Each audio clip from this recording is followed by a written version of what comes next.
Hey everyone, welcome to Be Good Farm. I'm Heather in Zone 8A and I'm a flower farmer and homesteader. And today I'm going to go over the vegetable varieties, the warm season summer crops that I'm not going to grow again. I'm just going to stick with the ones that produce really well and are easy to process in the kitchen. So that's a lot of the choices that I made to cut these out. That was like the first two criteria of, they didn't meet it, so they're just gone. The first one up is I like tomatillos, but these yellow tomatillos, they were very productive, but just too small. I didn't like having to ask my kids to peel all the little papers off. I like the larger variety. Uh, Another one is basil. I like the Genovese basil. I don't think I need to get really creative with the basil. So this lemon basil, I grew it. It didn't grow very well for me. It just didn't get as big as my other varieties that I grow. And also lime basil. I'm not going to grow the Thai basil either. I don't like the bubblegum type of smell that it gives off, and it reseeded everywhere. So last year, I just every time I walked in the garden, it was like a little sprig of the basil just started growing from when it reseeded, and I would smell bubblegum, and it just drove me crazy. So I don't know if any of you have this aversion to this bubblegum smell, but yeah, so I'm not going to grow that either. Let's talk about cucumbers. Haven't really found a cucumber I didn't really like, except for this White Wonder. It did nothing for me. It grew, but produced no cucumbers for me. Let's see. Let's go on to beans. So green beans. I prefer to stick with the bush beans only because I can them and I freeze them, and it takes a lot of time to process.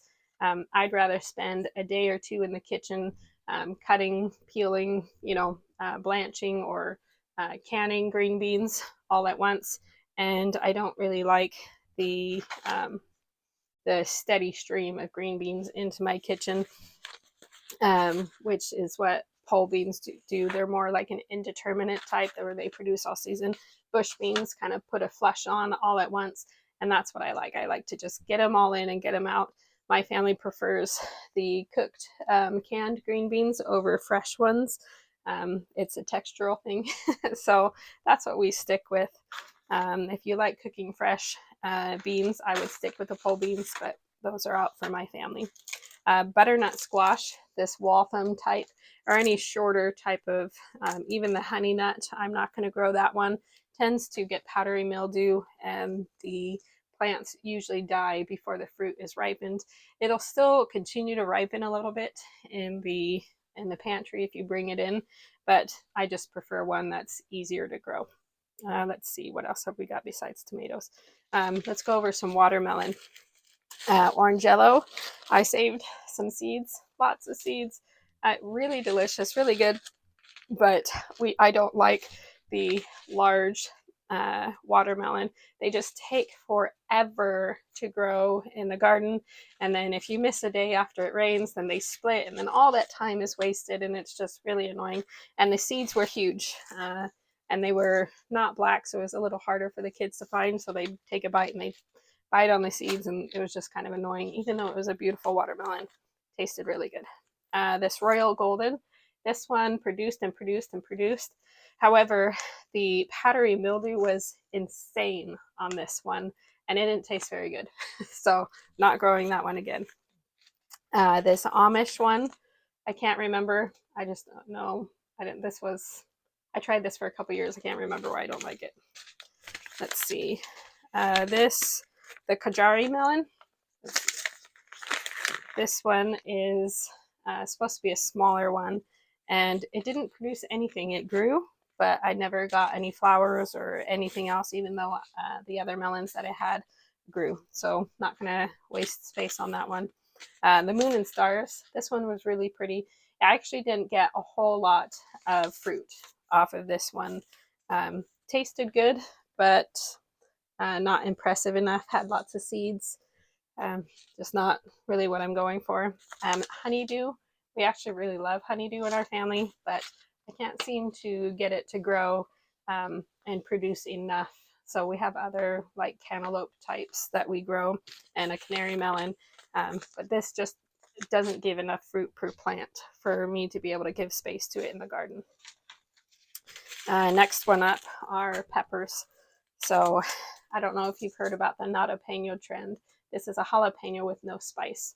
It turns out I don't like the way that jalapenos taste without spice. That's the whole point of a jalapeno. So that's out. I don't like that. It just tasted kind of like a gross green pepper. So ancho chili, this one produced really well. But it was, for me, some of them were spicy and some of them weren't. So I don't know what was going on. And let's see, Chilaka pepper. This one was good.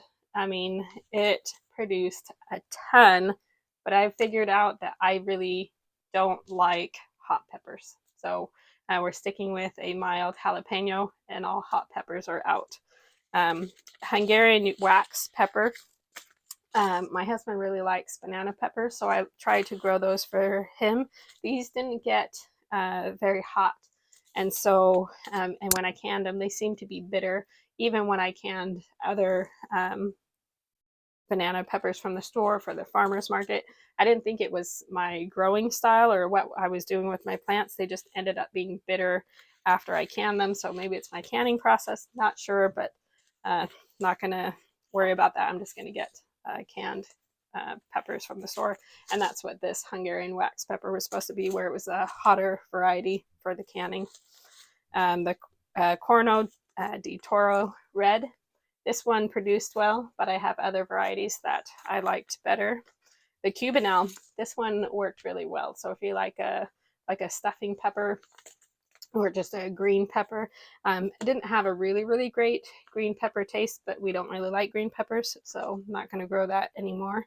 I thought I would do a lot more stuffing, but my kids, they prefer just to eat them raw. They don't like cooked peppers as much. So, and then also Chocolate Beauty. This one, they ended up being really small, didn't produce very well. The next one was Lunchbox peppers. I've tried really hard to grow them. If you have a variety that grows really well for you, the ones that I've grown end up being super tiny. My kids love the little Lunchbox ones, the little snacking peppers. So I'm looking for a variety. If you have one, comment below and let me know.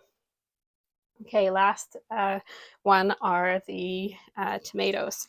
I have grown more varieties than this for, these are the cherry. This is a Sunrise Bumblebee. I use, whoops, I ripped it. I use washi tape to keep the package closed when I'm done. The Sunrise Bumblebee, this one was actually really good. I liked it, but just traditional red tomatoes is good enough for me. This Tess's Landrace Currant.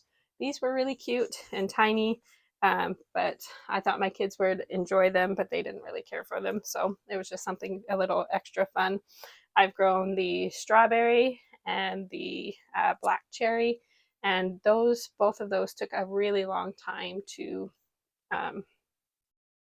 turn the right color and be not as tart. They didn't ripen very fast, and they just took forever and took up a lot of space.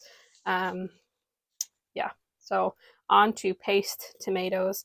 I've grown quite a few. The Oxheart, that one was huge. You needed to prune it quite a bit. It's an indeterminate type of paste tomato, and all of these are indeterminate. That's why I'm not growing them, but they grew really well.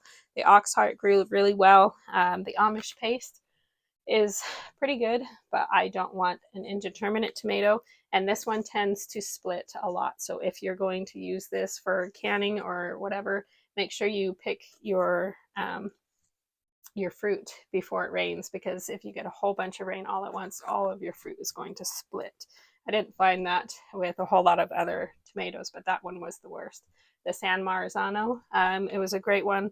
Again, this one was semi-determinate, so I like ones that just put on a whole flush all at once. So that's why those ones are off. Now, I haven't found a good slicer tomato, so if you've got a good slicer tomato, let me know. I've tried to try out so many different varieties, but I'm looking for a nice round tomato that when I slice it, I get like, you know, enough slices to put in a sandwich, and not these huge pieces at the top that have knots and burrs and the cat eye looking type of stuff. I don't really care for growing huge tomatoes. I just want a nice round one that I can cut for sandwiches. So Boxcar Willie did nothing for me this year. The gold medal, it was nice, but this one ended up, I thought this one was going to be round enough, but I only got a couple of slices from it. The Thornburn terracotta, this one didn't do very well for me, and I grow at least 250 tomatoes every year.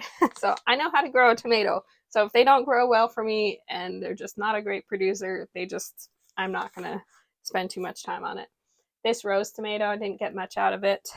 This Rutgers tomato, this was okay, but it was just too small.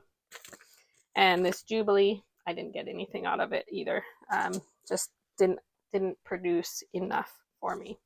So I hope if you're making a decision on which vegetables you're going to be growing for yourself, maybe this will help you out, give you a little more information on specific varieties. Go ahead and like and subscribe if this helped you at all. And I'm glad you came, and we'll see you later. Bye, guys.